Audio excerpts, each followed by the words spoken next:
Hello and welcome to this fourth video in my Basics of World of Warships video series. This is about battleships.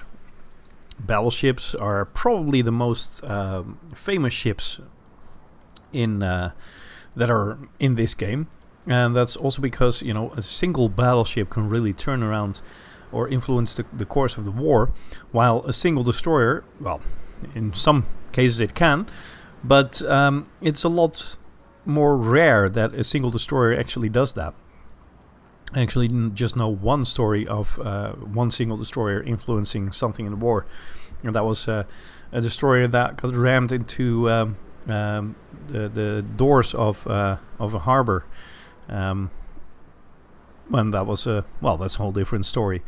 Anyway, battleships. Of course, the battleships. The Second World War was really the end of the battleship era, but it was also the climax of the battleship era, because the battleships over the ages have become bigger and better and more heavily armored, bigger guns, more guns. The ships could take loads more damage than they were able to take on just a few years before that, because, you know, they had developed these elaborate systems to take more damage without actually critically damaging or wounding a ship. So it was really the climax of the battleships. They really went out with a blow, if you wanted to put it that way. Battleships, of course, they were already in service before the First World War, but then during the First World War they really became very well known and very big. And then there was the Washington Naval Treaty after the First World War, which sort of hampered development of battleships a little bit, but at the same time it made sure that they had to become a little smarter in how to build the battleships. And then the Washington Naval Treaty was cancelled because of the Second World War, and well, both Germany and Japan built monsters of ships that challenged the Allies. So they had to actually build even bigger ships, and especially the Americans did. So a very famous ship, of course, is the Bismarck. And its sister ship, the Tirpitz, was also very famous. And they had huge guns. Well, actually, not the biggest ones, but they had 38 centimeter guns. They had 15 centimeter guns as secondary armament, and 10.8 centimeter guns as, 10.5 as, well, dual purpose guns. They could be fired against ships, but also against air targets. And then they would have a plethora of smaller caliber guns against aerial targets. Some of the battleships even had torpedoes. If you look at the Scharnhorst, they had torpedoes here as well. And the Germans really built their ships to not to fight other battleships, but actually to find convoys, take care of the convoy escorts, and then use all those secondary guns and torpedoes to really rip apart the convoy and make sure that the convoy wouldn't reach England, which most of the time was where the convoy was heading, or it actually came from England and went to Russia. So that was the German thing with their battleships. The Japanese knew on forehand that they wouldn't have the possibility to create a lot of battleships like the Americans and the British did. So they focused on just building monsters, and Musashi was one of those, and Yamato was its sister ship. The Yamato, of course, being more famous than the Musashi. And these had 46 centimeter guns. These were the biggest guns ever mounted on ships, and it's just huge. These ships were so enormous. It's actually, well, first of all, it's a miracle that things like this could actually float and move through the water with a pretty good speed as well. I mean, 27 knots, or in the case of American battleships, over 30 knots. it's a miracle that they could actually move. But then again, once you get them to float and move, it's a miracle you can actually get these things to sink. Because if you look at the armor layout here, it's so many different layers of armor, all stacked on top of each other and all working together to make sure that the protection of this ship was at its peak. Especially the Germans were really good in that as well. You can see that the Germans here had a certain way to build up the armor on their ships, which will make sure that it was really hard to penetrate the citadel with guns. Well, enough about that. In World of Warships, we have loads of battleships as well. We've got several countries who have battleships, like the Japanese. Way back in the day when it was still in closed beta, this game, the Japanese were the only country with battleships, and the United States of America were the only country with aircraft carriers. And they were still working on the Japanese carriers, and they were still working on the American battleships. Japanese, as a characteristic, have the longest firing and most accurate guns on long range. And they're really sturdy ships that are pretty fast, I would say, starting at tier 4. At tier 3, that's just a very slow ship. But starting at tier 4, they're pretty fast. An exception maybe the tier 6 Diffuso. That's not really a fast ship in any stretch of the imagination, but the tier 5 is pretty fast. The tier 7 is also pretty fast. And that's really their characteristic. They also, in caliber of the guns, they have bigger guns sooner than the other countries. So that is something you could really play with. The American battleships have up to tier 6, or sorry, even up to tier 7. They're pretty slow, but they are pretty well maneuverable. So they can turn around pretty quickly. If you're really good at reading the map and thinking where the threat is going to come from, you're going to be able to dodge loads of torpedoes with these ships, because the rudder shift time and the turning circle is good enough to dodge torpedoes a lot. You can see that the New Mexico has loads of guns. It's actually got more guns than a lot of the other ships at this tier. The same goes for the Wyoming and the New York. The Wyoming actually has 12 guns on the ship, 12 305mm guns. And if you look at the Japanese ship, that only has 6 guns. Of course, the caliber of guns is bigger with the Japanese ship, but this ship can really punish the Japanese ship. So that also shows a little bit of the different playstyle. The Japanese ship can use its speed and maneuverability to get away from the Wyoming, and at the same time the Wyoming won't ever be able to catch the other ship. But if they fight it out with just their guns, the Wyoming is going to win. Very famous was the Iowa class battleships. Iowa, Missouri, if I'm correct, New Jersey, and I forgot the fourth one.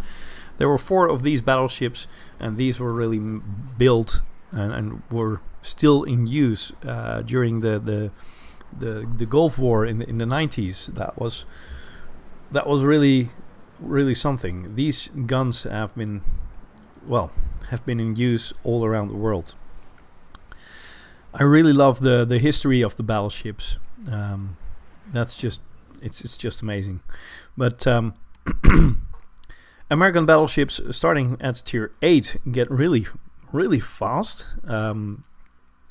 Especially tier 8 and tier 9 are really fast. Tier 10 is a little slower again, but they're pretty fast. They have loads of secondary guns that don't really have a long firing range, but it still is deadly when you come close. And they're pretty accurate guns. Very, very nice shell arcs, and you can do loads of damage with these guns. The Germans, starting at tier 7, really get very good secondary guns. The tier 7 Gneisenau was the sister ship of the Scharnhorst, and this one is the only one in the whole line that actually has torpedoes. But this really is a fun ship as well. It is really fast.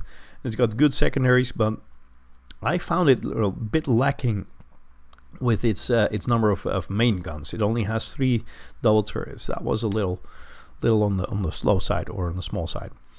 Bismarck, of course, was really famous with its sister ship, the Tirpitz. It's got loads of secondary guns and very good main guns as well. Friedrich der Große was a bigger version of the Bismarck that was thought up before the Second World War actually started. If the German Admiralty had gotten a little more time, they would have been able to build a huge fleet. But basically Hitler started the war too soon. And these ships were designed, but they were never built. Luckily, I have to say, because that might have influenced the course of the war quite badly.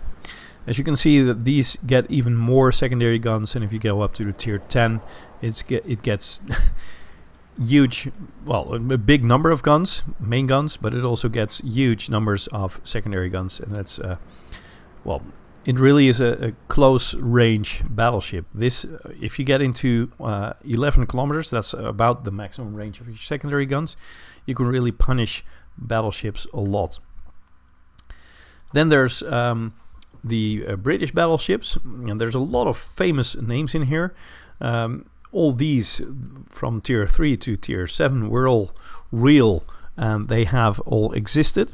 And the King George V was a 5-ship class, and well, these ships actually took out the Bismarck and took out loads of ships all around the world. But they were really famous ships with pretty small guns, if you have to be honest. Actually, the tier 6 has bigger guns, 381 millimeter. But these guns are still pretty good. Special in this game is that the British battleships do take a lot of fire damage. If you have a fire going, it looks like they catch fire a lot sooner than other ships, but they do have a very good heal. That is one of the special things about battleships. You can actually heal some of your hit points back, and the British ships have the best version of this. Especially at tier 8, by the way, from tier 8 on. But their guns also have the biggest chance of setting targets on fire. If you look at this, there's a 41% of causing fire on an enemy ship. And if you see that this actually has 10 guns, that's 10 times 41%. So that's a pretty big chance you're actually starting a fire on the enemy ship. Which leads automatically to a lot of people just sailing this ship and this whole line and not firing anything else than high explosive shells. But that's not really what the battleship is meant to. They're going to be if you really want to play these ships in the best way, make sure you set something on fire, and as soon as there's a fire going, switch to armor piercing and try to do more damage that way. Then we have the French battleships, and the French battleships are really fun and nice as well. The tier 3, 4, and 5 I never played actually, because there was an introduction to these ships that you could actually get one of the ships up to tier 8 as your starting ship, and I got the tier 6 as my starting ship. Tier 6 from here on, it actually has quadruple gun turrets, and that is fun. And especially these secondaries here as well. You can get a very good secondary gun build as well. This is a fun ship. The tier 7 gets an extra turret. It's a pretty small gun caliber, but still, this is deadly. It's got 16 main guns, 16 340 millimeter guns. That is great. It also got some quadruple secondary gun turrets, which is fun as well, and it's a pretty fast ship.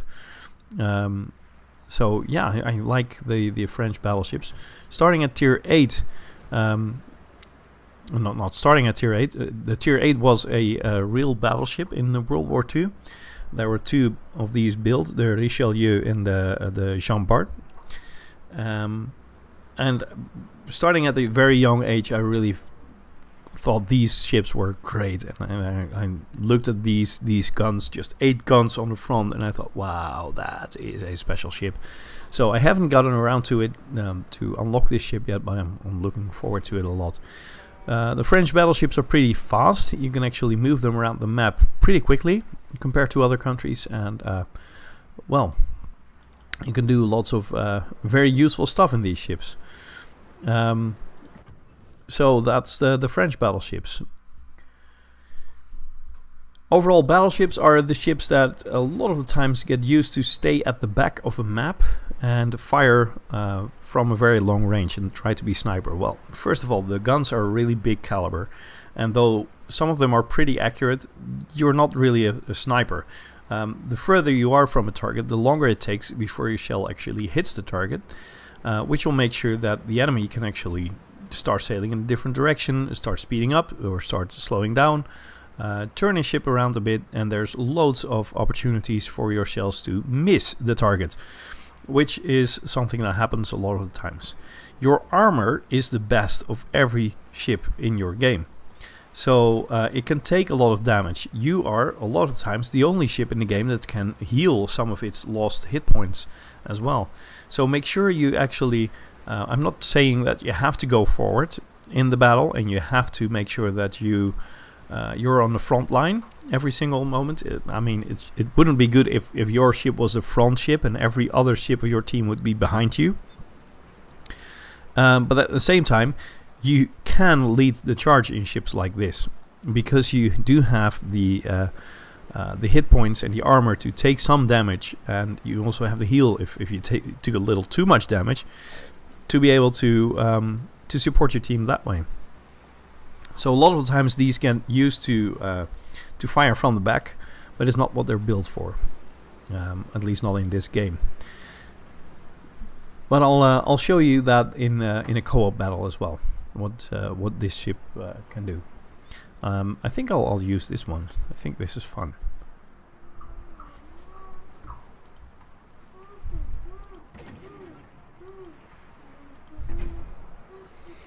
So let's try another one. I just played a game in a Warspite for a showcase of what a battleship can do, but that really didn't work well.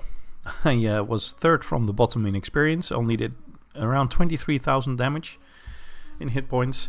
That really wasn't good enough. We didn't sustain any damage, we didn't do a lot in this game, so let's see if we can get a better game. 5 battleships on each side and 3 cruisers, no destroyers at all. This would actually have been a great matchup to be playing with the destroyer, but that's not what we're doing at the moment. This is Lyon, big battleship, 16 340mm guns, and loads of secondaries. So let's see what we can do. You might hear my kids who are home from school now. On Fridays they have half a day of school, and it's a Friday while recording this, and they all got back from school, so you might hear some background noise.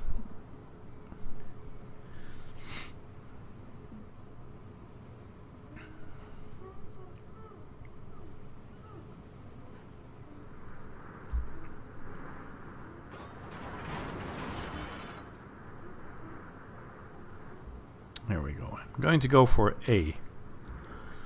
The trick with battleships always is not to go forward too fast, but at the same time not to stay back. Because if you're at the back, of course your guns can still do a lot of damage. As you can see, the gun range on these guns is 18.6 kilometers. And some battleships can fire up to distances of 26, 27 kilometers. So that's pretty far. You have the possibility to stay away, but the further your gun range is, the further your shells can reach. It also takes a lot longer for your shells to hit there. As you can see here, it says it will take 11.5 seconds for my guns or for my shells to land on the back there. So that's going to take a very long time, and of course there's a very big chance that the ship that I'm shooting at won't be there, because, you know, if it slows down a little bit, or it speeds up a little bit, or it turns just a little bit, it only needs a very slight reduction or change in course or speed to for me to miss all my shells. So that of course will not be nice. I'm waiting for this Algerie to start turning a little bit, but it looks like he's not going to turn. Nope, not going to turn. Okay. Then I'll just fire all my guns in his direction. Looks like they're all going for A as well. Ah, and that was a Citadel hit. Sometimes you get lucky and you can get Citadels from the front, and that is exactly what happened. One of my shells probably landed on his deck and smashed right through it and Citadeled him. And that it was 16,000 damage in one hit, so that wasn't bad at all. Let's see if we can do that again with the Bujoni. That is the funny thing about these French battleships with quadruple turrets. There's loads of shells going that way. 16 shells, so there's a very big chance one of those will actually hit and do loads of damage. Especially if he's turning now and showing me his side. I might be able to, if one of my teammates doesn't do it before I can get the chance. I might actually kill him with this salvo. Yep, that was that. Citadel hit and kill. Not bad, 32,500 damage done so far. But as you can see, we're getting closer to the enemy battleships, and I'm hoping I'm going to have enough backup. But the Kutuzov, it shouldn't be too hard to kill the Kutuzov as well, because that is a very lightly armored cruiser. And I might get a Citadel on him as well. Now, let's be sure. Now I got Citadel too, as you can see. Let's see if I can repair some of that damage.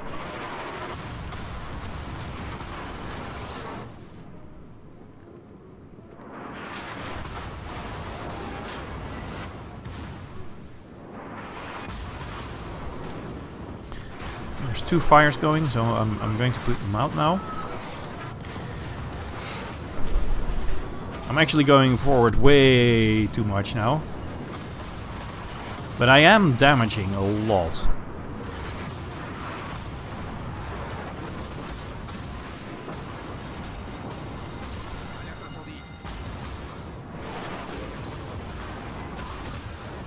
Yeah, bad example. Bad example again. But still, 59,000 damage done. A possible damage of 942,000 hit points of damage fired at my ship. So that really shows that, you know, all those shells fired at my ship, whether it damaged or not, couldn't damage my other teammates. And I still got 1 kill.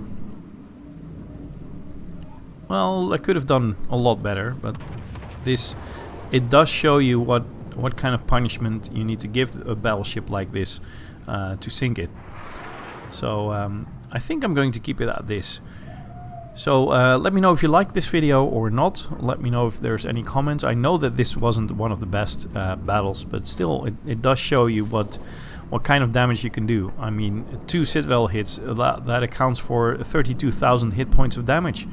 And the other hits, well, you know, I did 20,000 hit points of damage on the front Lyon without citadeling it. It was just the sheer amount of shells flying into his ship that did that much damage. So battleships can really do loads of damage. They're not invulnerable, but they should be somewhere at the front. So any comments on this video are welcome. Like it if you did, dislike it if you didn't like the video, and let me know if you want to see anything else, and I hope you enjoyed. Have a great day. Bye.